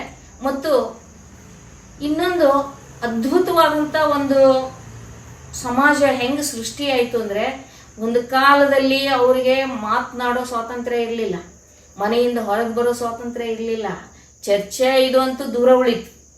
ಅಂಥ ವಾಕ್ ಸ್ವಾತಂತ್ರ್ಯ ಇಲ್ಲದೆ ಇರುವಂಥ, ಆಲೋಚನೆ ಸ್ವಾತಂತ್ರ್ಯ ಇಲ್ಲದೆ ಇರುವಂಥ, ಅಭಿವ್ಯಕ್ತಿ ಸ್ವಾತಂತ್ರ್ಯ ಇಲ್ಲದೆ ಇರುವಂಥ ಕಾಲಘಟ್ಟದ ವ್ಯವಸ್ಥೆಯೊಳಗೆ ಹೆಂಗಿತ್ತು. ಆದರೆ ಈ 12ನೇ ಶತಮಾನಕ್ಕೆ ಬಂದರೆ ಇವ್ರು ಯಾರು ಏನು ಕಾಲೇಜ್ ಮೆಟ್ಲು ಹತ್ತಿದವರಲ್ಲ, ಡಿಗ್ರಿಗಳು ಪಡೆದವರಲ್ಲ, ಕುಟ್ಟವರು, ಬೀಸೋರು, ಬಟ್ಟೆ ತೊಳೆಯೋರು, ಹಗ್ಗ ಹೊಸಿಯೋರು, ಕೂಲಿ ಮಾಡೋರು, ನೀರು ತುಂಬೋರು, ಇವರೆಲ್ಲ ಅದ್ಭುತವಾದಂಥ ಅನುಭಾವಿಗಳಾಗಿ ವಚನಗಳನ್ನು ಬರೀತಾರೆ. ಆ ವಚನಗಳು ಒಂದೊಂದು ಎಂಥ ವಚನಗಳು ಅಂದರೆ, ತಮ್ಮ ಆತ್ಮವಿಕಾಸದೊಂದಿಗೆ ಸಮಾಜದ ಅಂಕುಡೊಂಕುಗಳನ್ನು ತಿದ್ದುವಂತಹ, ಪ್ರಶ್ನಿಸುವಂತಹ, ವಿಮರ್ಶಾತ್ಮಕವಾದಂಥ ಒಂದು ವಚನಗಳನ್ನು ನಾವು ಶರಣೆಯರ ವಚನಗಳಲ್ಲಿ ನೋಡ್ತೇವೆ. ಈಗ ಹೆಣ್ಣು ಮಕ್ಕಳು ನಾವು ಸಾಕಷ್ಟು ಪೂಜೆಗಳನ್ನ ಮಾಡ್ತೀವಿ ಅಲ್ವಾ? ಆಗಿನ ಕಾಲದಲ್ಲಿ 12ನೇ ಶತಮಾನದಲ್ಲೇ ಸತ್ಯಕ್ಕ ಹೇಳ್ತಾರೆ, ಅರ್ಚನೆ ಪೂಜನೆ ನೇಮವಲ್ಲ, ಮಂತ್ರ ತಂತ್ರ ನೇಮವಲ್ಲ ಅಂತ ಹೇಳ್ತಾರೆ. ಆ ಒಂದು ವಚನದ ಬಗ್ಗೆ ನಮ್ಗೆ ತಿಳಿಸ್ಕೊಡ್ತಾರೆ. ಇಲ್ಲಿ ಸಾಮಾನ್ಯವಾಗಿ ಹಿಂದಿನಿಂದ ಬಂದಂತ ಧರ್ಮ ವ್ಯವಸ್ಥೆ ಹೇಗಿತ್ತು ಅಂದ್ರೆ, ಧರ್ಮ ಅಂದ್ರನೇ ಇಂಥ ಅನೇಕ ವ್ರತಗಳು, ನಿಯಮಗಳು, ಆಚರಣೆಗಳು. ಆಮೇಲೆ ಭಕ್ತ ಅಂದ್ರೆ ಏನಪ್ಪ? ಭಕ್ತ ಅಂದ್ರೆ ಅವನು ಎಲ್ಲ ಹೊರಗಿನ ಲಾಂಛನಗಳನ್ನೆಲ್ಲ ಹಾಕ್ಕೊಂಡು, ಆಮೇಲೆ ಕೈಯೊಳಗೆ ಹೂವಿನ ಬುಟ್ಟಿನೋ, ಹಣ್ಣಿನ ಬುಟ್ಟಿನೋ, ಉದಿನ ಕಡ್ಡಿ, ತೆಂಗಿನಕಾಯಿ ತಗೊಂಡು ಅವನು ಗುಡಿಗೆ ಹೊರಟಿದ್ನಂದ್ರೆ, ಅಥವಾ ಯಾವುದೋ ಒಂದು ಇದಕ್ಕೆ ಪೂಜಾ ಹೋಗ್ತಿದ್ನಂದ್ರೆ ಅವನು ಸದ್ಭಕ್ತ, ಅವನು ಭಕ್ತ ಅಂತಿದ್ರು. ಆದರೆ ಶರಣರ ಕಾಲಕ್ಕೆ ನಾವು ಬಂದ್ರೆ, ಭಕ್ತನ ಮೊದಲನೇ ಲಕ್ಷಣ ಏನು ಅಂದ್ರೆ ಕಾಯಕ ತತ್ವ. ಕಾಳವಳಿ ಅನ್ನುವಂಥ ಒಬ್ಬ ಶರಣೆ ಹೇಳ್ತಾಳೆ, ಬಡಿಗೇರ ಬಸಪ್ಪ ಅನ್ನುವಂಥ ಶರಣನ ಧರ್ಮಪತ್ನಿ ಕಾಳವೆ ಹೇಳ್ತಾಳೆ, ಇಲ್ಲಿ ಕಾಯಕವಿಲ್ಲದವನು ಭಕ್ತನಲ್ಲ, ಸತ್ಯ ಶುದ್ಧವಿಲ್ಲದುದು ಕಾಯಕವಲ್ಲ, ಆಶೆ ಎಂಬುದು ಭವದ ಬೀಜ, ನಿರಾಶೆ ಎಂಬುದೇ ನಿತ್ಯ ಮುಕ್ತಿ ಅಂತ ಹೇಳ್ತಾಳೆ. ಇಲ್ಲಿ ನೋಡಿ, ಕಾಯಕ ತತ್ವದ ಬಗ್ಗೆ ಒಂದು ವ್ಯಾಖ್ಯಾನವನ್ನೇ ಕೊಡ್ತಾಳೆ. ಭಕ್ತ ಅಂದ್ರೆ ಎಂತ, ಏನು ಅವನ ಲಕ್ಷಣ ಏನು ಅಂದ್ರೆ ಅವನು ಕಾಯಕ ಮಾಡಬೇಕು, ಕಾಯಕ ಇಲ್ಲ ಅಂದ್ರೆ ಅವನು ಭಕ್ತನಲ್ಲ ಅನ್ನುವಂಥ ನಿರ್ಧಾರ ಹೇಳುವಂತಹ ಒಂದು ಅನುಭವ, ಒಂದು ಆತ್ಮವಿಶ್ವಾಸ ಅವಳಲ್ಲಿ ಬಂದದ್ದನ್ನ ನಾವು ಕಾಣ್ತೀವಿ. ಕಾಯಕದಲ್ಲೇ ಒಂದು ಬಹಿರಂಗ ಪೂಜೆ ಅಂತ ಹೇಳ್ತಿದ್ದಾರೆ. ಕಾಯಕವೇ ಬಹಿರಂಗ ಪೂಜೆ. ಬಹಿರಂಗನೂ ಆಯ್ತು, ಕಾಯಕದಿಂದ ತನುವಿನಿಂದ ಮಾಡುವಂತಹ ಪೂಜೆ ಇದು. ಏನು ಕಾಯಕ, ನಾವು ಬೆವರು ಸುರಿಸಿ ದುಡಿತೀವಿ, ಕೇವಲ ದುಡಿಮೆ ಅಷ್ಟಕ್ಕೆ ನಿಲ್ಲೋದಿಲ್ಲ. ಅದು ಆ ದುಡಿಮೆಯಿಂದ ಬಂದಂತಹ ಸಂಪತ್ತು ಪ್ರಸಾದ ಆಗ್ತದೆ. ಆ ಸಂಪತ್ತನ್ನು ನಾವು ಹಂಚಿಕೊಂಡು ಉಂಡಾಗ ದಾಸೋಹ ಆಗ್ತದೆ. ಹೀಗೆ ಕಾಯಕದ ತಳಹದಿ ಇರಲಿಲ್ಲ ಅಂದ್ರೆ ಧರ್ಮದ ಯಾವ ತತ್ವಗಳಿಗೂ ಕೂಡ ಬೆಲೆ ಇಲ್ಲ. ಕಾಯಕದಿಂದ ಅಂತರಂಗದ ಶುದ್ಧಿ, ಬಹಿರಂಗದ ಶುದ್ಧಿ ಎರಡೂ ಕೂಡ. ಕಾಯಕದಿಂದ ತನು ಅಷ್ಟೇ ಆರೋಗ್ಯಪೂರ್ಣ ಆಗೋದಿಲ್ಲ, ಮನಸ್ಸು ಕೂಡ. ಎಲ್ಲಿ ತನು ಆರೋಗ್ಯವಾಗಿರ್ತದೋ ಅಲ್ಲಿ ಮನಸ್ಸು ಆರೋಗ್ಯವಾಗಿರ್ತದೆ. ತನು ಆರೋಗ್ಯಕ್ಕೆ ಕಾಯಕ ತತ್ವ ಆದ್ರೆ, ಮನಸ್ಸಿನ ಆರೋಗ್ಯಕ್ಕೆ ಲಿಂಗ ತತ್ವ ಅಂತಲೂ ಹೇಳ್ತೀವಿ. ಮತ್ತು ತನು ಮನದ ಈ ಎರಡೂ ಆರೋಗ್ಯಗಳು ಕಾಯಕ ಮತ್ತು ಇಷ್ಟಲಿಂಗ ತತ್ವ ಪೂಜೆ, ಇದನ್ನ ನಾವು ಗಮನಿಸ್ತೀವಿ. ಅದ್ರ ಜೊತೆಗೆ ನೀವು ಹೇಳಿದ ಹಾಗೆ ಸತ್ಯಕ್ಕ ಅನ್ನೋ ಶರಣೆ ಹೇಳ್ತಾಳೆ. ಯಾಕಂದ್ರೆ ನಮ್ಮ ಹೆಣ್ಮಕ್ಳು ಸಮಾಜದೊಳಗೆ ಗಮನಿಸಿದ್ರೆ ಇವರೆಲ್ಲ ಅಂದ್ರೆ ಹೊರಗೆ ಎಲ್ಲ ಹುಡುಕುವಂತ ಹೋಗುವಂತ ಮನಸ್ಥಿತಿಯಲ್ಲಿ ಬಹಳ ಇದೆ. ಮನಸ್ಸಿನ ಹೊರಗಿನ ಕಣ್ಣಿನ ರಂಜನೆ, ಹೊರಗಿನ ಆಕರ್ಷಣೆ, ಹೊರಗಿನ ಪ್ರದರ್ಶನದ ವಸ್ತುಗಳು, ಹೀಗೆ ಹೊರಗೆ ಹುಡುಕುವಂತ ಮನಸ್ಸುಗಳು. ಅದಕ್ಕೆ ಆಕೆ ಹೇಳ್ತಾಳೆ, ಸತ್ಯಕ್ಕ ಅನ್ನುವಂಥ ಶರಣೆ, ಇಲ್ಲಿ ಅರ್ಚನೆ ಪೂಜನೆ ನೇಮ ಅಲ್ಲ, ಮಂತ್ರ ತಂತ್ರ ನೇಮವಲ್ಲ, ಧೂಪ ದೀಪ ಆರತಿ ನೇಮವಲ್ಲ. ನೇಮ ಯಾವ್ದು ಹಾಗಾದ್ರೆ? ಪರಧನ ಪರಸ್ತ್ರೀ ಪರದೈವ ಕೆರಗದಿಪ್ಪುದೇ ನಿತ್ಯ ನೇಮ ಕಾಣ ಶಂಭುಜಕ್ಕೇಶ್ವರ ಅಂತ ಹೇಳ್ತಾರೆ. ಇಲ್ಲಿ ನೋಡಿ ಅವ್ರು ಹೇಳೋ ಯಾಕಂದ್ರೆ ಇಲ್ಲಿ ತನಕ ಏನಿತ್ತು, ಹೊರಗಿನ ಇದೇ ಒಂದು ದೊಡ್ಡ ಪೂಜೆ ಅನ್ನುವಂಥ ಭಾವನೆಗಳಿದ್ದು. ಇವತ್ತಿಗೂ ಕೂಡ ಅಂದ್ರೆ ನಾವು ಹಾಗೆ ಪೂಜಾ ಮಾಡುವಂಥವರನ್ನ ತಿರಸ್ಕಾರ ಮಾಡ್ತೀವಿ ಅಂತಲ್ಲ, ಆದ್ರೆ ಹೊರಗೆ ಮನಸ್ಸು ತಿರುಗ್ತಾ ಇತ್ತು. ನಮ್ಮನ್ನೆಲ್ಲ ಹಿಡ್ಕೊಂಡೆ ನಾವು ಹೇಳೋದಾದ್ರೆ ಬರೀ ಹೊರಗೆ ಕಣ್ಣಿನ ಅಲಂಕಾರ, ಬಹಳಷ್ಟು ಶೃಂಗಾರ ಮಾಡಿ, ನಾವೇನೇನು ಶೃಂಗಾರ ಮಾಡ್ಕೊಳ್ತೀವೋ ಅದೆಲ್ಲ ಮೂರ್ತಿಗೆ ಶೃಂಗಾರ ಮಾಡಿ, ಅನೇಕ ಭಕ್ಷ್ಯ ಭೋಜ್ಯಗಳನ್ನಿಟ್ಟು, ಬಂಗಾರದ ಸರ, ಸೀರೆ, ಕುಬುಸ, ಏನೇನೆಲ್ಲ ಅದಕ್ಕೆ ನಮ್ಮಂಗ ಅವ್ರನ್ನ ಸೃಷ್ಟಿ ಮಾಡ್ತೀವಿ. ಅವ್ರಂಗ ನಾವಾಗೋದಿಲ್ಲ. ಇಷ್ಟಲಿಂಗ ತತ್ವ ಏನು? ಲಿಂಗವೇ ನಾವಾಗುವ ತತ್ವ. ಆದ್ರೆ ಇಲ್ಲಿ ಹೊರಗೆ ಏನ್ ಮಾಡ್ತೀವಿ, ನಾವು ಸೃಷ್ಟಿಸಿದ ದೇವರುಗಳಿವೆ. ನಮ್ಮನ್ನು ಸೃಷ್ಟಿಸಿದಂಥ ವಿಶ್ವ ಚೈತನ್ಯ ದೇವತತ್ವವೇ ಬೇರೆ, ನಾವೇ ಸೃಷ್ಟಿಸಿಕೊಂಡಂಥ ನೂರಾರು ದೇವರುಗಳನ್ನ ಇಟ್ಟು ವೈಭವದಿಂದ ಪೂಜೆ ಮಾಡಿ ಒಮ್ಮೊಮ್ಮೆ ಅನಿಸ್ತದೆ ಅಲ್ಲಿ ನೆರೆದವರ ಮನಸ್ಸು, ನೆರೆದವರ ಇಂದ್ರಿಯಗಳು ಏನು ಯೋಚನೆ ಮಾಡ್ತವೆ. ಅಲ್ಲಿ ಹೋದವ್ರು ಏನಾರ ಅಧ್ಯಾತ್ಮದ ಬಗ್ಗೆ, ಧರ್ಮದ ಬಗ್ಗೆ ಏನಾದರೂ ಮಾತಾಡ್ತಾರೇನೋ? ಇಲ್ಲ. ನಾನು ಕಂಡದ್ದು ಮಾತ್ರ, ಈ ಸೀರೆ ಯಾವಾಗ ತಗೊಂಡ್ರಿ, ಎಲ್ಲಿ ಸಿಕ್ತು, ಭಾಳ ಚಂದಿದೆ ನೋಡ್ರಿ, ಈ ಆಭರಣ ಎಲ್ಲಿ ಮಾಡಿಸಿದ್ರಿ, ಎಷ್ಟು ಡಿಸೈನ್ ಚೆನ್ನಾಗಿದೆ, ಎಲ್ಲಿ ಏನು ಎಂತು, ಇಂಥ ಮಾತುಗಳಿರ್ತವೆ ವಿನಃ ಅಧ್ಯಾತ್ಮದ ಬಗ್ಗೆ ಆಗಲಿ, ಧರ್ಮ ದೇವರ ಬಗ್ಗೆ ಆಗಲಿ, ತತ್ವಗಳ ಬಗ್ಗೆ ಆಗಲಿ ಆಲೋಚನೆ ಇರುವುದೇ ಇಲ್ಲ. ಹಾಗಾದ್ರೆ ಒಂದು ಪ್ರಶ್ನೆ ನನಗೆ ಉದ್ಭವ ಆಗುತ್ತೆ. ಪರಮಾತ್ಮನಿಗೆ ನಾವು ಸೃಷ್ಟಿಕರ್ತ ಅಂತ ನಾವು ಏನೆಲ್ಲ ಕರಿತೀವೋ, ಅವನು ನಿಜವಾಗ್ಲೂ ಈ ವೈಭವೀಕರಣವಾದಂತಹ ಬಹಿರಂಗ ಪೂಜೆಯನ್ನು ಒಪ್ಪುತ್ತಾನೋ ಅಥವಾ ಕಾಯಕ ದಾಸೋಹ ಮಾಡುವಂತಹ ಈ ಅಂತರಂಗದ ಪೂಜೆಯನ್ನು ಒಪ್ಪುತ್ತಾನ ಅಂತ ನೀವು ತಿಳಿಸ್ತೀರಾ?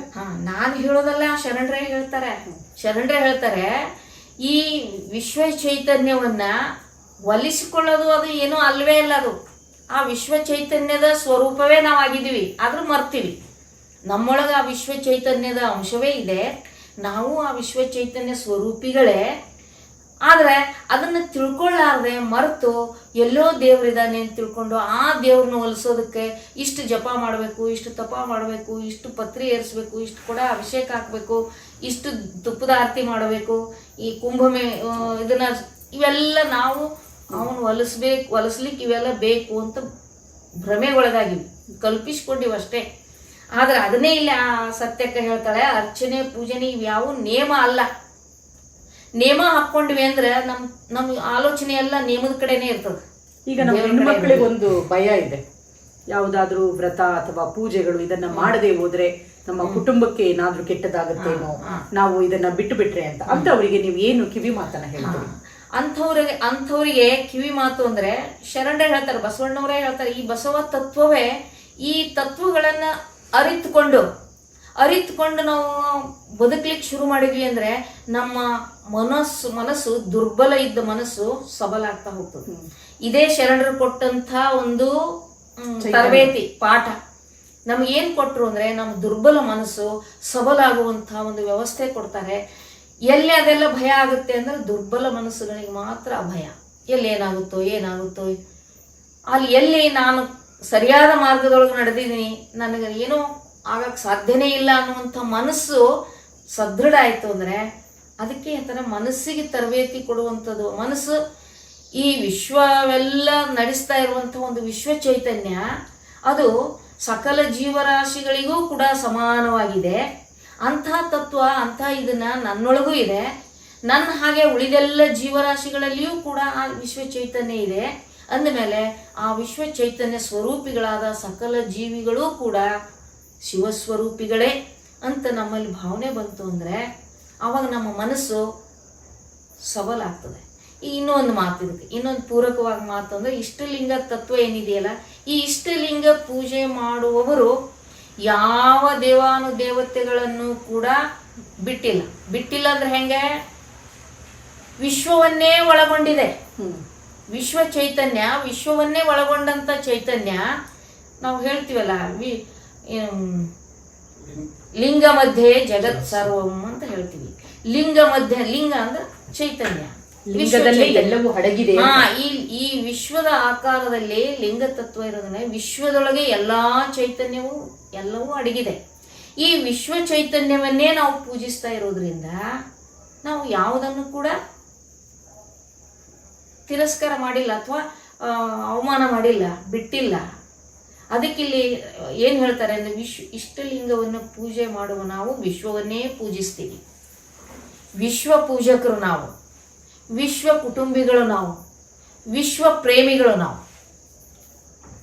ಯೂನಿವರ್ಸಲ್ ಲವರ್ಸ್ ನಾವು.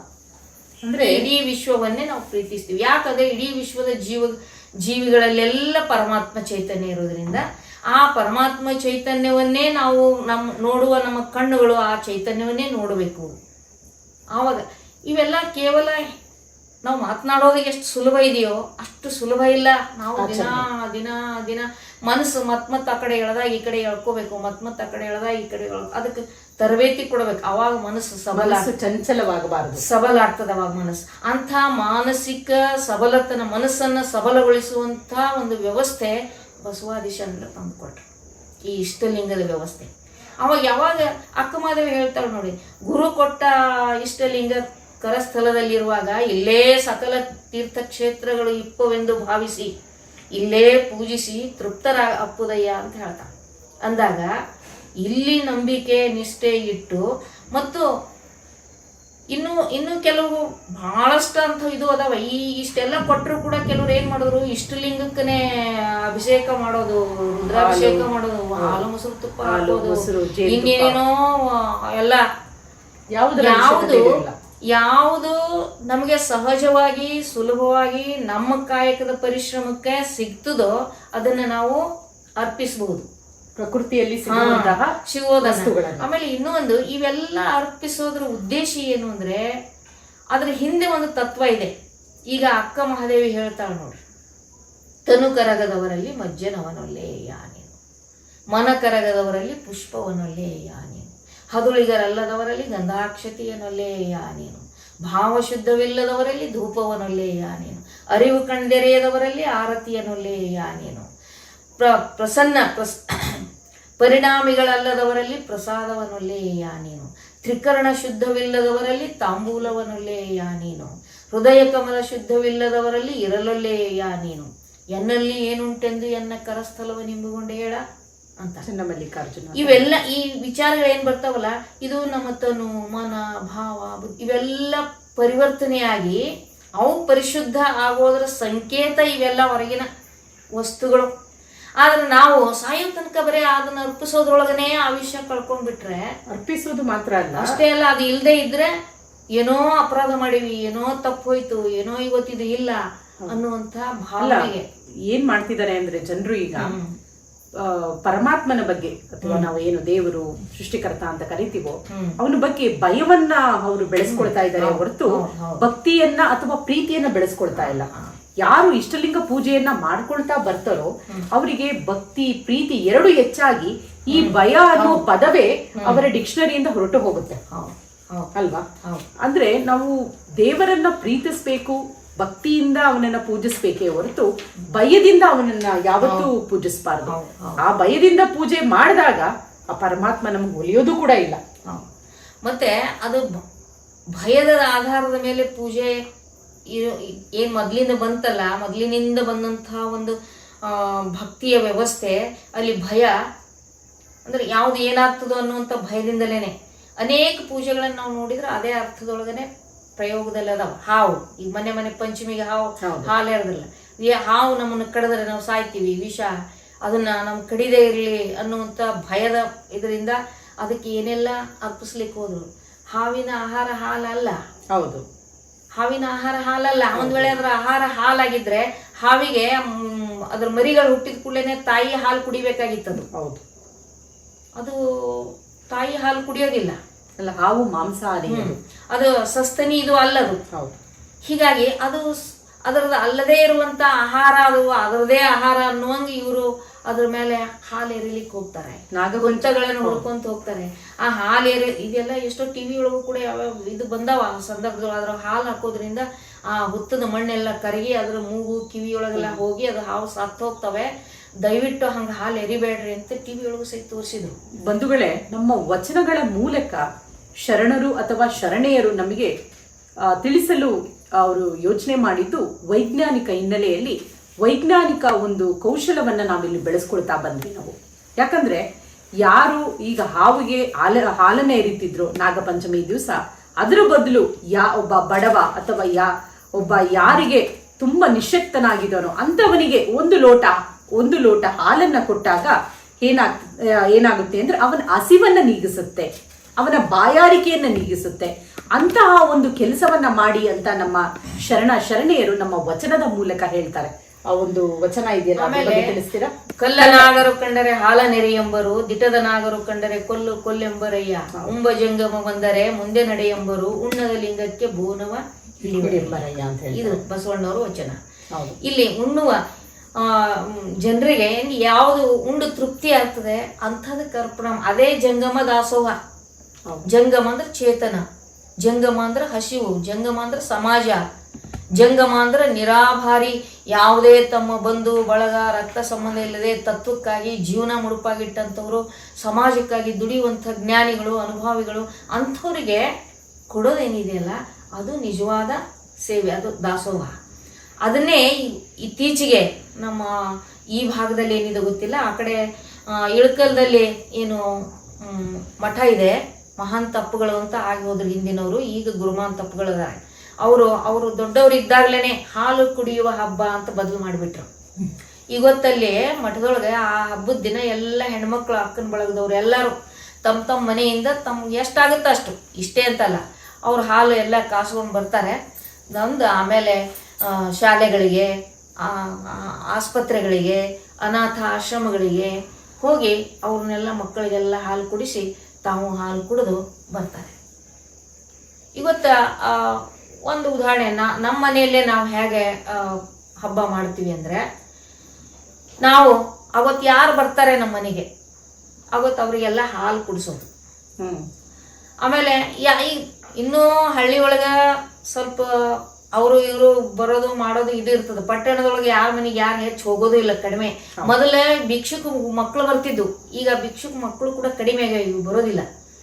ಕೊನೆಗೆ ನಾವೇನ್ ಮಾಡ್ತೀವಿ, ಮುನ್ಸಿಪಾಲಿಟಿ ಕಸದ ಗಾಡಿ ಬರ್ತದೆ, ಕಸದ ಡ್ರೈವರ್ಗೆ ಆ ಕಸ ತುಂಬ ಹೆಣ್ಮಗಳಿಗೆ ಒಳಗೆ ಕರೆದು ಅವಳಿಗೆ ಅವರಿಬ್ಬರಿಗೂ ಹಾಲು ಕುಡಿಯಕ್ಕೆ ಕೊಟ್ಟು, ನಾವೇನು ತಿನಿಸ ಮಾಡಿರ್ತೀವಿ ಆ ತಿನಿಸ ಎಲ್ಲ ಕೊಟ್ಟು, ಆಕೆಗೆ ಒಂದು ಬ್ಲೌಸ್ ಪೀಸ್ ಕೊಟ್ಟು, ನೀವು ಬಳಿ ಇಟ್ಕೊಳ್ಳವ ಅಂತ ಒಂದು 50 ರೂಪಾಯಿ ಕೊಟ್ಟು ನಮಸ್ಕಾರ ಮಾಡಿ ಕಳಿಸ್ತೀವಿ.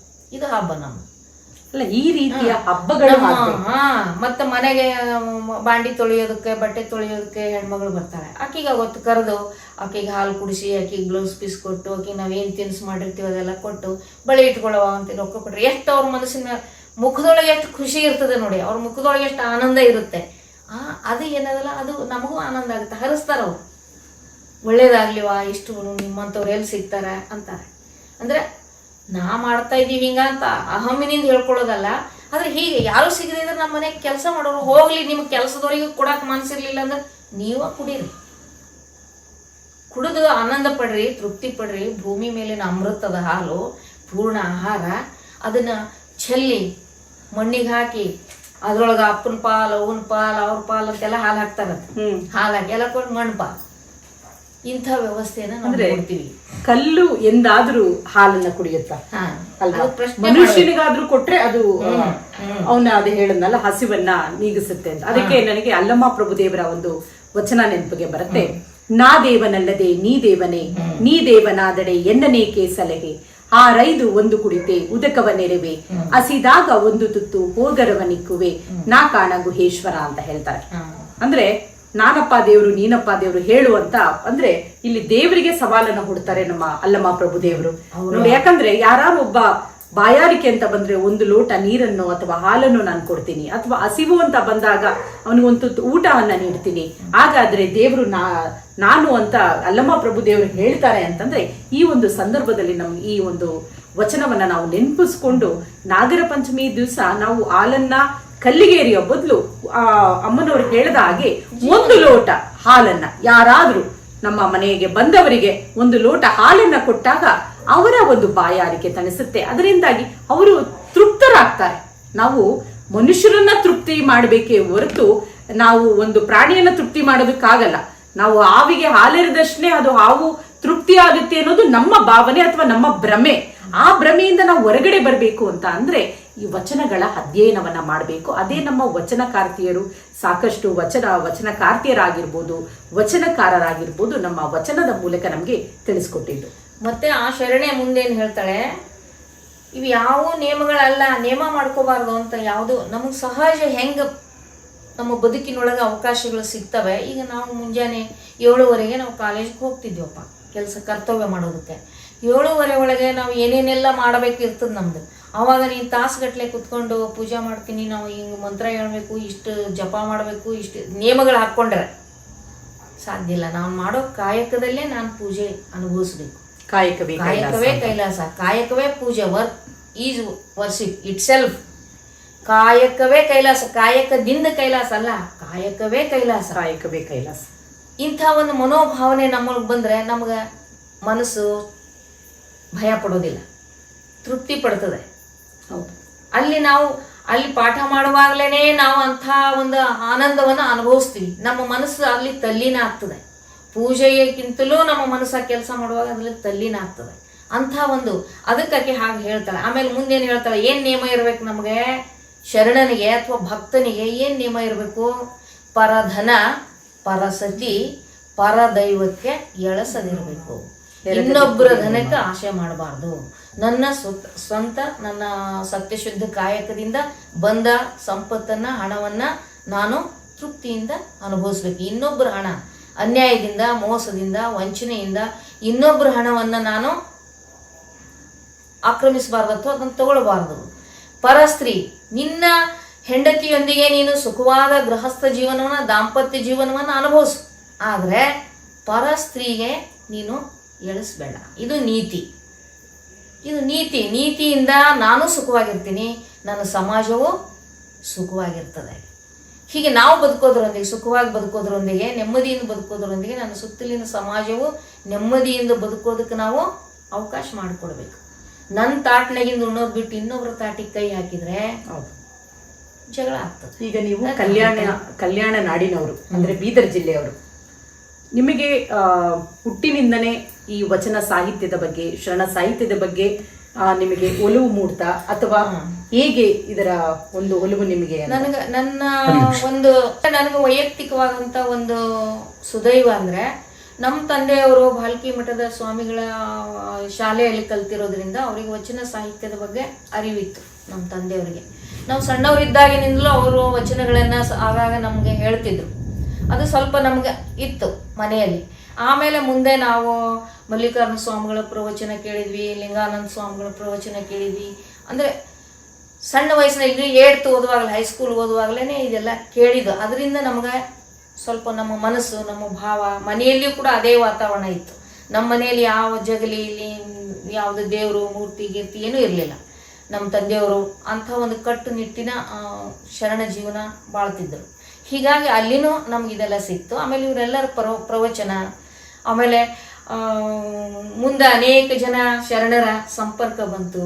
ಹೀಗಾಗಿ ಅದು ನಮ್ಗೆ ಬಾಲ್ಯದಿಂದಲೂ ಅದೊಂದು ನಮ್ಮ ಬದುಕಿನೊಳಗೆ ಅಳವಡಲಿಕ್ಕೆ ಸಹಾಯ ಆಯ್ತು. ಅದ್ರ ಜೊತೆಗೆ ನಾನು ಕನ್ನಡ MA ಮಾಡಿರೋದ್ರಿಂದ ಶರಣರ ವಚನಗಳನ್ನು ಓದುವಂತಹ ಅವಕಾಶ ಸಿಕ್ತು. ಆಮೇಲೆ ಲಿಂಗಾನಂದ ಸ್ವಾಮಿಗಳ ಅಕ್ಕಮಹಾದೇವಿ ಆಶ್ರಮದಲ್ಲಿ ನೀಲಾಂಬಿಕೆ ಹಾಸ್ಟೆಲ್ ಅಂತ ತೆಗೆದಿದ್ರು. ಅಲ್ಲಿ ಹೋಗಿ ನಾನು ಅಧ್ಯಯನ ಮಾಡಿರೋದ್ರಿಂದ, ಆಶ್ರಮದಲ್ಲಿ ಇದ್ದು ಬಂದಿರೋದ್ರಿಂದ ನನಗೆ ಈ ತತ್ವಗಳ ಬಗ್ಗೆ ನಾನು ಬಹಳಷ್ಟು ಆಳವಾದ ಒಂದಿದು ಬಂತು. ಆಮೇಲೆ ಸಾಹಿತ್ಯ ಹಾಗೂ ವಚನ ಸಾಹಿತ್ಯಕ್ಕೆ ಒಂದು 22 ಕೃತಿಗಳನ್ನ ನೀಡಿದ್ದೀರಿ. ಅದ್ರ ಬಗ್ಗೆ ಏನಾದ್ರು ಕೃತಿಗಳ ಬಗ್ಗೆ ಮಾತನಾಡ್ತೀರಾ? ಕೃತಿಗಳ ಬಗ್ಗೆ ಒಂದೊಂದು ಈಗ ಹೇಳಲಿಕ್ಕಿಲ್ಲ. ಆ ಕೃತಿಗಳಂದ್ರೆ ನಾವು ಎಲ್ಲ ಉಪನ್ಯಾಸ ಮಾಡಿದ್ದು, ಇದನ್ನ ಮಾಡಿದ ಅಂಥವೆಲ್ಲ ವಿಚಾರ ಪಾಯಿಂಟ್ಸ್ ಗಳನ್ನ ಕೃತಿ ರೂಪದೊಳಗೆ ಬರೆದು ತಂದ್ವಿ. ಮತ್ತು ಆ ಕೃತಿಗಳ ಹೊರಬರೋದಕ್ಕೆ, ಅದನ್ನು ಬರೆಯೋದಕ್ಕೆ ನಮ್ಮ ಮನೆಯವರು ನನಗೆ ಬಹಳ ಮಾರ್ಗದರ್ಶನ. ನಿಮ್ಮ ಪತಿಯಾದಂತ ಪ್ರೊಫೆಸರ್ ಸಿದ್ದಣ್ಣ ಲಂಗೋಟಿ ಸರ್ ಬಗ್ಗೆ ಅವ್ರ ಪ್ರೇರಣೆ ಬಹಳ ಇದೆ. ಅವರು ಎಲ್ಲದಕ್ಕೂ ಓದೋದಕ್ಕೂ ಪ್ರೇರಣೆ ಕೊಡ್ತಾರೆ. ಆಮೇಲೆ ಏನಾದ್ರು ಬರಿಬೇಕು ಅಂದ್ರೆ ಅದಕ್ಕೆ ಮಾರ್ಗದರ್ಶನ ಮಾಡ್ತಾರೆ. ಎಲ್ಲರ ತಪ್ಪು ತಡೆ ಆದ್ರೆ ಸರಿಪಡಿಸ್ತಾರೆ. ಹೀಗಾಗಿ ಆ ಬುಕ್ಗಳು, ಪುಸ್ತಕಗಳು ಹೊರಬರುವುದಕ್ಕೆ ನನಗೆ ಕಾರಣ ಆಯ್ತು. ಆಮೇಲೆ ಶರಣೆಯರ ವಚನಗಳು ಬಹಳ ಅದಾವೆ. ಯಾಕಂದ್ರೆ ಸೀಮಿತವಾದ ಸಮಯದಲ್ಲಿ ನಾವು ಸ್ವಲ್ಪ ಯಾವುದೋ ಒಂದು ವಿಷಯದಾಗ ಒಂದೇ ವಿಷಯಕ್ಕೆ ಬಹಳಷ್ಟು ಇದನ್ನ ಕೊಟ್ಟಿವಿ. ಒಬ್ಬ ಶರಣೆ ಹೇಳ್ತಾಳೆ, ಊರೊಳಗಣ ಬಯಲು ಊರ ಹೊರಗಣ ಬಯಲು ಎಂದುಂಟೆ, ಊರೊಳಗೆ ಬ್ರಾಹ್ಮಣ ಬಯಲು ಊರ ಹೊರಗೆ ಹೊಲೆ ಬಯಲು ಎಂದುಂಟೆ, ಎಲ್ಲಿ ನೋಡಿದರೆ ಬಯಲು ಒಂದೇ, ಭಿತ್ತಿಯಿಂದ ಒಳ ಹೊರಗೆಂಬ ನಾಮ ಅಷ್ಟೇ, ಎಲ್ಲಿ ಕರೆದಡೆ ಓ ಎಂಬಾತನೇ ಬಿಡಾಡಿ ಅಂತ ಬಂತಾದೇವಿ ಹೇಳ್ತಾರೆ. ಇಲ್ಲಿ ಇಡೀ ವ್ಯವಸ್ಥೆಯೊಳಗಿರುವಂತ ಜಾತಿ ವ್ಯವಸ್ಥೆಯನ್ನ ಅವಳು ವಿಮರ್ಶೆ ಮಾಡ್ತಾಳೆ, ಪ್ರಶ್ನಿಸ್ತಾಳೆ. ಆಕೆ ಆ ಮಾತಿನಲ್ಲಿ ಎಷ್ಟು ತಾಕತ್ತಿದೆ ಅಂದ್ರೆ, ಈ ಜಾತಿ ವ್ಯವಸ್ಥೆಯನ್ನು ಮಾಡುವಂತ ಕೊಳಕು ಮನಸ್ಸುಗಳಿರ್ತಾವಲ್ಲ, ಮನಸ್ಸು ಹೊರಗಿನ ಕೊಳೆಯನ್ನ ನಾವು ಸುಲಭವಾಗಿ ತೊಳಿಬಹುದು. ಈ ಮನದ ಕೊಳೆ ಏನಿದೆಯಲ್ಲ, ಕೊಳಚೆ ಮನಸ್ಸಿದೆಯಲ್ಲ, ಕೊಳಚೆ ಬುದ್ಧಿ ಇದೆಯಲ್ಲ, ಈ ಕೊಳಚೆ ಮನಸ್ಸುಗಳನ್ನ ತೊಳೆಯೋದು ಬಹಳ ಕಷ್ಟ. ಅದು ತೊಳೆಯೋದು ವಿನಃ ಈ ವ್ಯವಸ್ಥೆ ಸಮ ಆಗೋದು ಬಹಳ ಕಷ್ಟ. ಅದನ್ನ ವೈಜ್ಞಾನಿಕವಾಗಿ, ವೈಚಾರಿಕವಾಗಿ ಪ್ರಶ್ನೆ ಮಾಡ್ತಾಳೆ. ಬಯಲಿನ ಉದಾಹರಣೆ ಕೊಡ್ತಾಳೆ. ಹೆಂಗ ಒಂದೇ ಜಾಗಕ್ಕೆ ಒಂದು ಗೋಡೆ ಕಟ್ಟಿ ನಾವು ಬಾತ್ರೂಮ್ ಅಂತೀವಿ, ಅಡಿಗೆ ಮನೆ ಅಂತೀವಿ, ಇನ್ನೊಂದು ಅಂತೀವಿ, ಮತ್ತೊಂದು ಅಂತೀವಿ.